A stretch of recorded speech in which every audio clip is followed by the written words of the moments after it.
Você já imaginou ouvir a própria voz de Deus? Entre todas as figuras da Bíblia, poucas são tão grandiosas e misteriosas quanto Moisés, o homem que nasceu condenado, mas foi salvo pelas águas, o líder que libertou um povo inteiro da escravidão, e o profeta que viu Deus face a face, no topo de uma montanha, envolta em fogo e fumaça. Hoje você vai conhecer o verdadeiro Moisés, não apenas o personagem de uma história antiga, mas o símbolo vivo da fé, da coragem e da obediência divina. Prepare-se para uma jornada que atravessa desertos e mares, desafia impérios e toca o próprio céu. Esta é a história do homem que falou com Deus.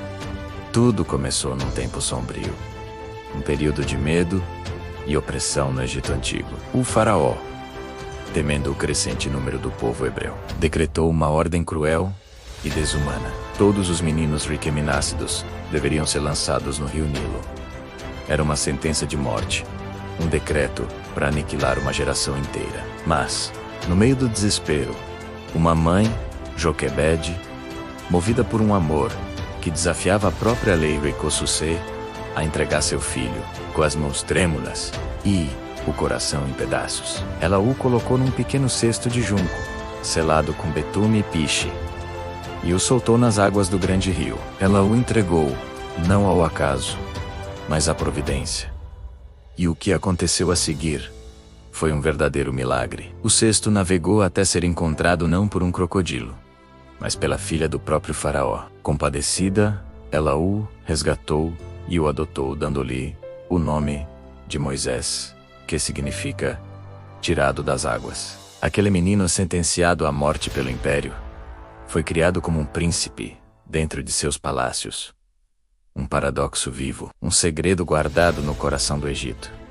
Moisés cresceu cercado de luxo e privilégios, educado como um nobre egípcio. Usava as melhores vestes, comia as melhores comidas e aprendia com os maiores sábios do império. Mas por trás da fachada de príncipe, um conflito silencioso o consumia. Ele via a opulência do palácio, mas também ouvia, à distância, o som das correntes e o clamor de seu povo, os hebreus, sofrendo sob o peso da escravidão. Ele vivia entre dois mundos que não se tocavam: a riqueza do Egito e a dor de suas origens. Esse conflito interno explodiu um dia, quando ele testemunhou um capataz egípcio espancando brutalmente um escravo hebreu. Num impulso de fúria e justiça, Moisés interveio e matou o agressor. Aquele ato, nascido da compaixão e da revolta, selou seu destino. O segredo de sua identidade hebraica foi revelado,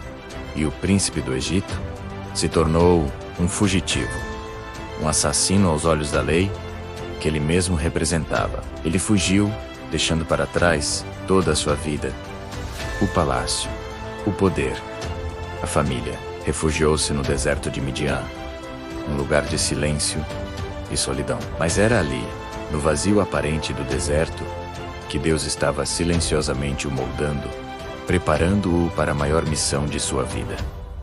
40 anos se passaram. O antigo príncipe agora era um simples pastor de ovelhas, um homem humilde, casado, com uma vida pacata. Um dia, enquanto guiava seu rebanho pelo Monte Horebe, também conhecido como a Montanha de Deus, algo extraordinário chamou sua atenção. Ele viu uma sarça, um arbusto seco do deserto, pegando fogo. Mas o fogo era diferente. As chamas dançavam, intensas e brilhantes.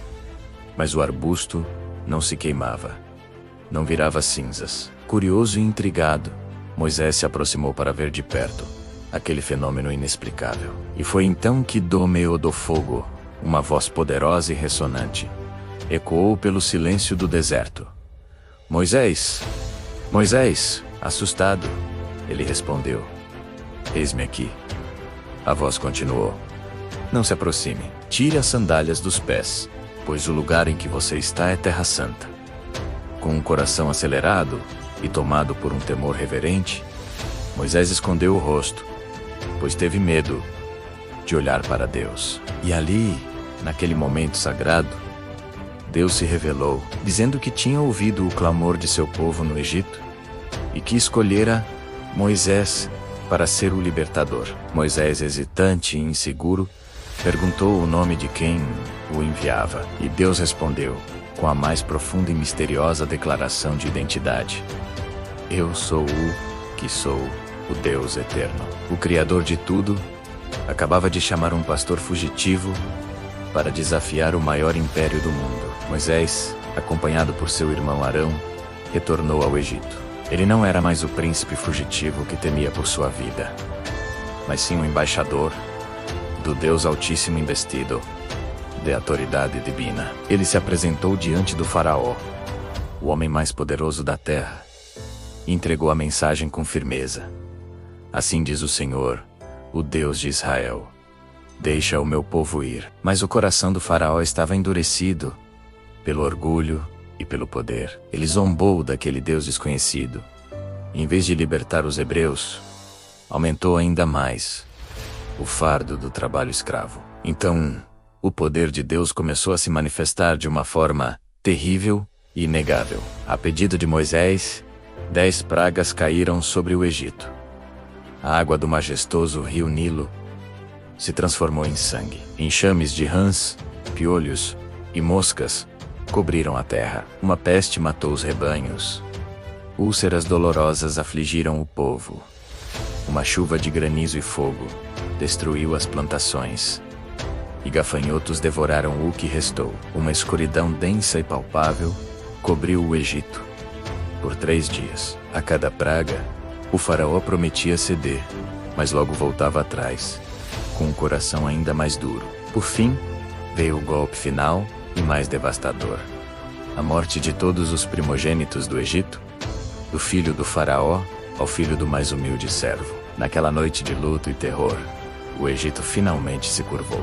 O faraó, desesperado, mandou chamar Moisés e implorou para que ele e seu povo fossem embora. E assim, sob a liderança de Moisés, centenas de milhares de hebreus marcharam para fora do Egito, rumo à liberdade. A liberdade Riquém, conquistada, logo foi ameaçada. Mal haviam partido, e o faraó, arrependido de ter perdido sua mão de obra escrava, reuniu seus melhores carros de guerra e seu exército de elite para perseguir os hebreus. O povo, ao ver a poeira do exército se aproximando, se viu encurralado. À sua frente, o vasto e intransponível Mar Vermelho. Atrás, a fúria do exército mais poderoso do mundo. O desespero tomou conta de todos. Eles clamaram a Moisés, dizendo que era melhor ter morrido como escravos no Egito do que perecer no deserto. Mas Moisés, com uma fé inabalável, disse ao povo: Não tenham medo, fiquem firmes, e vejam o livramento que o Senhor lhes trará hoje. Então, Deus ordenou a Moisés: Erga a tua vara, estenda a mão sobre o mar, e divida as águas. E naquele momento, o impossível aconteceu. Um vento forte soprou durante toda a noite, e as águas do mar se dividiram, formando 2 gigantescos muros líquidos, um de cada lado, abrindo um caminho de terra seca no meio, iluminados por uma coluna de fogo que os guiava. Os hebreus atravessaram o mar a pé. Quando o exército egípcio tentou segui-los pelo mesmo caminho, Moisés, por ordem de Deus, estendeu novamente a mão sobre o mar. As muralhas de água desabaram, e o mar se fechou, engolindo carros, cavalos e soldados. Naquela manhã, na outra margem, o povo de Israel testemunhou o poder supremo de Deus e a destruição completa de seus opressores. Após a travessia milagrosa, a jornada continuou pelo deserto. 3 meses depois de saírem do Egito, os hebreus acamparam na base do imponente Monte Sinai. O cenário era de tirar o fôlego e, ao mesmo tempo, aterrorizante. A montanha estava coberta por uma nuvem densa, de onde saíam trovões, relâmpagos e o som penetrante de uma trombeta. Deus havia descido sobre o monte em fogo, e a montanha inteira tremia. O povo, apavorado, ficou à distância, enquanto Moisés, o único autorizado a se aproximar, subia para se encontrar com Deus. Ali no cume sagrado, envolto em fumaça e glória divina, Moisés recebeu os 10 mandamentos, gravados pelo próprio dedo de Deus, em 2 tábuas de pedra. Eram as leis fundamentais que serviriam de base para a aliança entre Deus e seu povo, moldando não apenas a nação de Israel, mas toda a civilização ocidental. Mas Moisés recebeu mais do que leis. Ele recebeu uma missão eterna. Ele se tornou o mediador dessa aliança, o profeta, que ensinaria ao mundo que a obediência a Deus não é um fardo, mas o caminho para a vida e a bênção. Curiosamente, Moisés nunca pisou na terra prometida, que tanto almejava. Ele a viu de longe, do alto de um monte, antes de morrer. Mas seu legado não estava no destino geográfico, e sim na jornada de fé que ele liderou. Sua história continua viva, ecoando através dos séculos, em cada pessoa que ousa acreditar no impossível, que escolhe a obediência em vez do medo, e que entende que o verdadeiro milagre não está nas águas que se abrem, mas na fé que tem o poder de mover montanhas. Obrigado por assistir a esta jornada épica. Se a história de Moisés inspirou você, deixe seu like, compartilhe com seus amigos e não se esqueça de se inscrever no canal para mais histórias que transformam. Até a próxima.